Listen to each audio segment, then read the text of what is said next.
ये कहानी है एक ऐसे लड़के का जिसको विरासत में टाइम ट्रेवल करने की काबिलियत मिलती है, लेकिन वह इस काबिलियत का फायदा उठाकर पास्ट में जाकर कुछ ऐसे काम करता है जो देखेंगे हम आज की इस पूरी कहानी में। तो कहानी की शुरुआत में हम टिम नाम के एक 17 साल के लड़के को देखते हैं। इंग्लैंड में समंदर किनारे एक घर में रहता है। उसकी फैमिली में सब हंसी खुशी रहते हैं, जहां उसके पिता जेम्स जो एक रिटायर्ड प्रोफेसर है और माँ का नाम मैरी और उनके भाई अंकल डेस्मंड जो हर वक्त खोए हुए रहते हैं और एक बहन कैथरीन जिसे वो प्यार से किटकैट बुलाता है। टिम और उसका परिवार अपनी जिंदगी खुशी और आराम से बिताते हैं, जहां वो बीच पर जाते हैं, एंजॉय करते हैं और हर फ्राइडे एक नई फिल्म देखते हैं और हर साल की तरह एक न्यू ईयर पार्टी रखते हैं, जो टिम को हर बार बोरिंग ही लगता है क्योंकि उसे लोगों के बीच घुलना मिलना नहीं आता, इसलिए उसे ऐसी पार्टीज पसंद नहीं है। फिर एक दिन टिम के पापा कुछ बताने के लिए उसे बुलाते हैं, जो उन्हें उनके पापा ने तब बताया था जब वो 21 साल के थे, और अब यह बात वह अपने बेटे टिम को बताना चाहते हैं। वह कहते हैं कि इस बात को सुनने के बाद तुम्हें शायद थोड़ा अजीब लगेगा और हैरानी भी होगी, लेकिन यह सच है कि इस परिवार के सारे मर्दों में एक काबिलियत विरासत में मिली है कि वह टाइम ट्रेवल करके पास्ट में जाकर अपने आने वाले भविष्य को सुधार सकते हैं। लेकिन टिम इस बात पर यकीन नहीं करता, पर वह बताते हैं कि यह सच है और ऐसा करने के लिए तुम्हें किसी भी अंधेरी जगह पर जाना होगा और अपनी मुट्ठी बंद करके उस पल के बारे में सोचना होगा जहां तुम जाना चाहते हो। लेकिन टिम इस बात को हंसी में उड़ा देता है और मजाक समझकर इस काबिलियत को टेस्ट करने का फैसला करता है, और फिर अलमारी में जाकर अपनी मुट्ठी बंद करते ही वह टाइम ट्रेवल करके न्यू ईयर की रात के समय में पहुंच जाता है और अलमारी से बाहर आकर देखता है कि उसके कपड़े बदल चुके हैं और वह बिल्कुल शॉक्ड हो जाता है। इसके बाद वह नीचे पार्टी में आकर शामिल होता है और वह सब कुछ करता है जो उसने पहले मिस कर दी थी, और फिर अलमारी में आकर फिर से अपनी मुट्ठी बंद करके वापस अपने समय में पहुंच जाता है। जिसके बाद वह अपने पापा से बात करता है, जो बताते हैं कि इस बारे में तुम्हारे माँ को भी पता नहीं है, और वह कहते हैं कि तुम्हें टाइम ट्रेवल सिर्फ अपनी जिंदगी बेहतर बनाने के लिए करना होगा, शोहरत पाने के लिए नहीं, वरना तुम जिंदगी में कभी खुश नहीं रह सकोगे और बिल्कुल अपने दादा और उनके भाई की तरह हमेशा के लिए अकेला रह जाओगे। तुम्हें सिर्फ इस काबिलियत को अपनी जिंदगी खुशियों से भर देने के लिए इस्तेमाल करना चाहिए।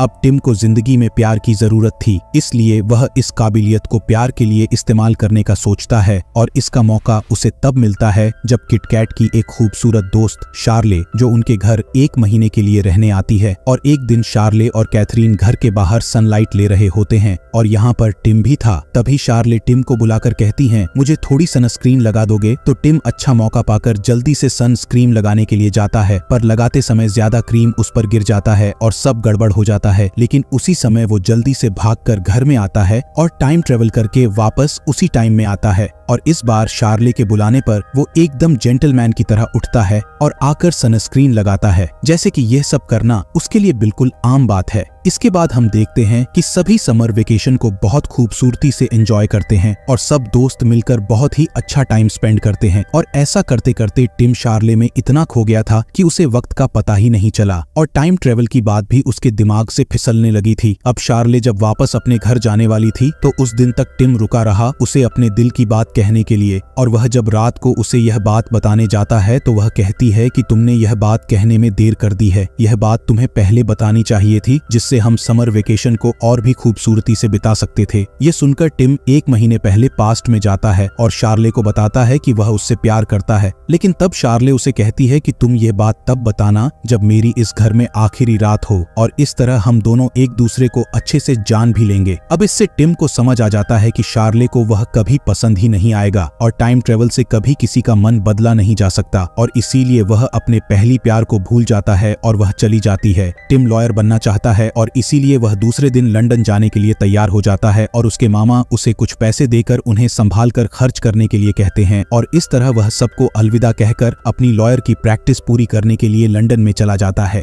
अब लंदन में वह अपने पिता के दोस्त हैरी अंकल के घर रहने लगता है, जो एक ड्रामा राइटर है और हर वक्त गुस्से में रहते हैं, और वह अपने घर में टिम का स्वागत करते हैं और उसके रहने के लिए एक कमरा दिखाते हैं। अब अगले दिन टिम उस जगह जाता है जहां उसे लॉयर की ट्रेनिंग मिलेगी और वहां पर वह अपना एक कलीग से मिलता है जिसका नाम रोरी है। और इस तरह ट्रेनिंग करते करते 6 महीने बीत जाते हैं, लेकिन उसे तो तलाश थी एक गर्लफ्रेंड की। इसीलिए एक रात वो अपने एक दोस्त जय के साथ एक रेस्टोरेंट में जाता है जहां पर ब्लाइंड डेटिंग गेम खेला जाता है और वहां अंधेरे में टिम मैरी से मिलता है और उससे फ्लर्ट करता है। और जब वो बाहर आती है तो वो दोनों एक दूसरे को पहली बार देखते हैं। मैरी उसे अपना नंबर देती है और वो दोनों एक दूसरे को पसंद करने लगते हैं, जिसके बाद टिम खुशी खुशी घर वापस आता है और आकर हैरी को देखता है जो गुस्से में था क्योंकि आज उनके नए ड्रामे की ओपनिंग थी और सबको उनका प्ले अच्छा भी लग रहा था, पर एक एक्टर अपनी लाइंस भूल गया और सब कुछ बर्बाद हो गया। अब अंकल हैरी को दुखी देखकर टिम उनकी मदद करने के लिए टाइम ट्रेवल करता है और हैरी को लेकर उस ड्रामा वाली जगह पर जाता है और उस एक्टर के पास जाता है जो लाइंस भूल गया था और उसे बताता है कि तुम्हें लाइंस याद कर लेनी चाहिए। पर अंत में उसे पता चलता है कि डायलॉग भूलने वाला एक्टर कोई और ही था।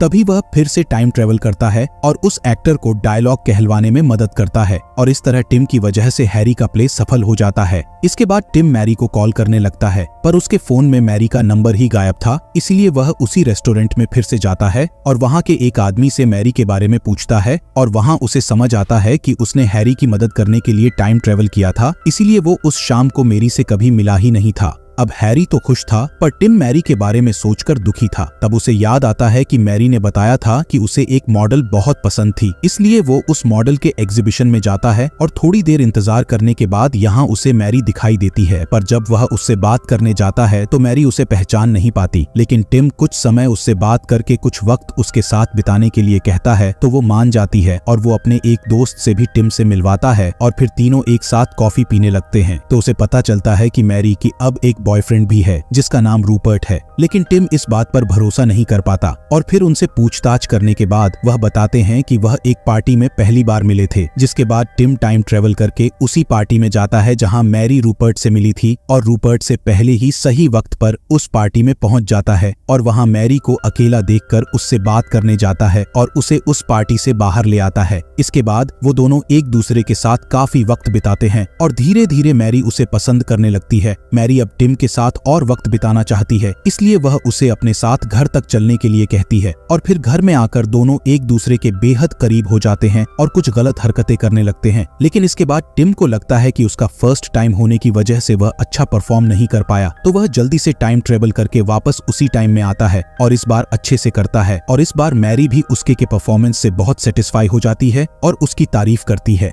अब उस रात के बाद टिम और मैरी एक दूसरे से प्यार करने लगते हैं और उन दोनों का रिलेशनशिप हो जाता है। वो दोनों एक दूसरे के साथ रहने लगते हैं और खूबसूरत पल बिताने लगते हैं। फिर कुछ दिनों बाद उनसे मिलने मैरी के माता पिता आते हैं, पर मैरी ने उन्हें अब तक नहीं बताया था कि टिम और वह एक ही घर में साथ रहते हैं। वह सिर्फ यह जानते हैं कि टिम उसका एक बॉयफ्रेंड है, लेकिन फिर टिम से बात करने के बाद उन दोनों को टिम पसंद आ जाता है। इसके बाद हम देखते हैं कि एक रात टिम शार्ले को देखता है और वह उससे मिलने जाता है। शार्ले उसे अपनी एक दोस्त से मिलवाती है जिसे वो अपनी गर्लफ्रेंड कहकर बताती है और इससे टिम को लगता है कि वो दोनों लेस्बियंस हैं, पर ऐसा कुछ नहीं होता और इस तरह वो बातें इतनी बिगाड़ देता है कि पास्ट में जाकर फैसला करता है कि वह शार्ले से मिलेगा ही नहीं, पर बाहर जाते वक्त उसे शार्ले देख लेती है और वो दोनों एक दूसरे से बातें करने लगते हैं और यहाँ से वो टिम को डिनर पर ले जाती है और उसे कहती है कि मैं तुम्हें अब पसंद करती हूँ और मुझे तुम्हें रिजेक्ट नहीं करना चाहिए था। इसके बाद वो टिम को अपने घर तक छोड़ने के लिए कहती है और आने के बाद उसे अंदर बुलाती है, पर टिम अंदर न जाकर वहाँ से चला आता है और तब उसे समझ आता है कि वह मैरी से कितना प्यार करने लगा है। वो घर आकर मैरी को प्रपोज करता है और मैरी भी शादी करने के लिए मान जाती है। इसके बाद टिम उसे अपने परिवार से मिलवाने ले जाता है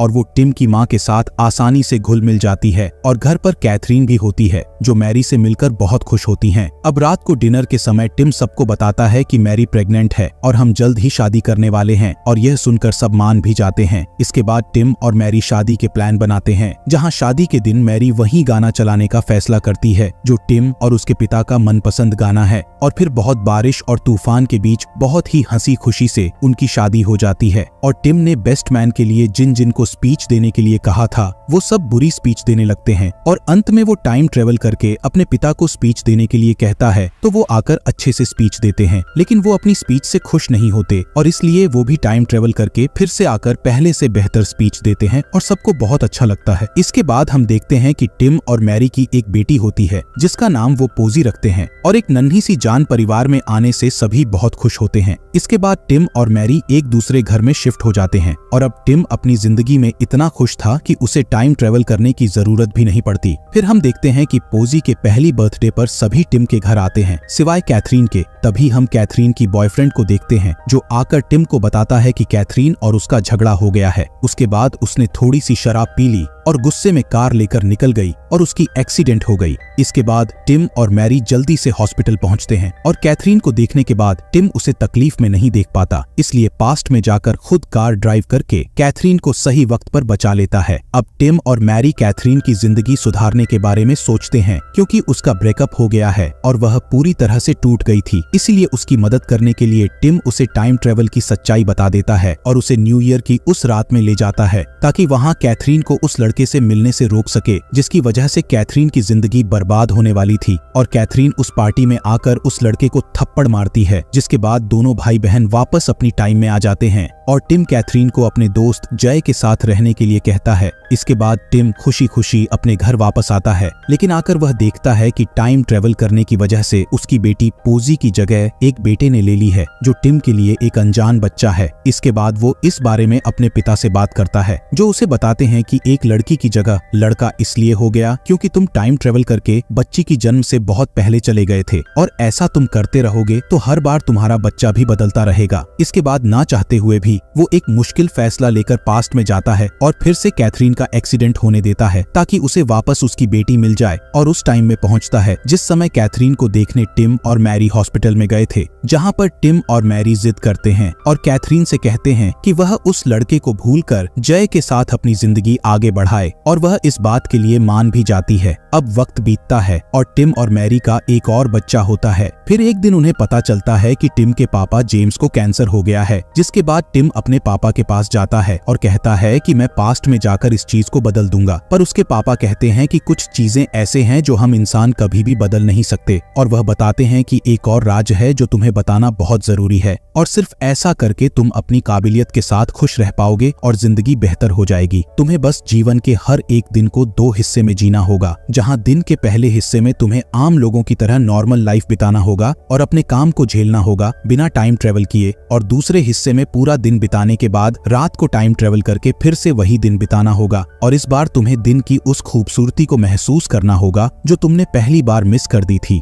टिम ऐसा ही करता है और अब हर दिन वह खुशी से और बेहतर तरीके से जीने लगता है, अपने आसपास की खूबसूरती को महसूस करके। और फिर एक दिन उसे पता चलता है कि उसके पापा गुजर गए हैं, पर अंतिम संस्कार से पहले टिम आखिरी बार अपने पापा से मिलने के लिए टाइम ट्रेवल करता है, जहां वो जानते थे कि टिम उनकी की मौत के बाद यहाँ आया है और वो दोनों एक दूसरे के साथ वक्त बिताते हैं। और फिर टिम वापस चला आता है और ऐसे ही जब भी उसका मन करता है तो टिम अपने पिता के साथ वक्त बिताने के लिए पास्ट में चला जाता है। लेकिन फिर एक दिन मैरी उसे बताती है कि वह एक और बच्चा चाहती है, पर टिम के लिए यह एक मुश्किल फैसला था क्योंकि अगर उनका एक और बच्चा हुआ तो वह अपने पापा से मिलने उस बच्चे के जन्म से पहले के समय में नहीं जा पाएगा। इससे उस बच्चे का फ्यूचर बदल सकता है, पर वो मैरी का भी दिल नहीं तोड़ सकता था, इसलिए उसकी बात मान जाता है। इसके बाद अगले सीन में हम देखते हैं कि टिम का बच्चा होने से पहले वह अपने पिता से एक आखिरी बार मिलने जाता है और उन्हें बताता है कि यह उनकी आखिरी मुलाकात है, जिसके बाद वो टिम को अपने साथ ले जाते हैं और वह दोनों अपनी यादें फिर से जीने के लिए टाइम ट्रेवल करके टिम के बचपन में जाते हैं और आखिरी बार एक दूसरे के साथ पूरा दिन बिताते हैं। इसके बाद अब टिम अपनी जिंदगी प्रेजेंट में जीने लगता है और अपनों के साथ खुशी खुशी वक्त गुजारने लगता है। उसने अब टाइम ट्रेवल करना छोड़ दिया है और अब वह हर नॉर्मल दिन में खुशियां ढूंढता है और ऐसे ही जिंदगी को स्पेशल बनाने लगता है। और अब वह समझ चुका था कि हर कोई अपनी जिंदगी में टाइम ट्रेवल ही कर रहा है, इसलिए सबको जिंदगी के हर दिन को अपना बेस्ट देना चाहिए और जिंदगी को काटना नहीं बल्कि उसे और बेहतरीन बनाकर जीना चाहिए। Thanks for watching.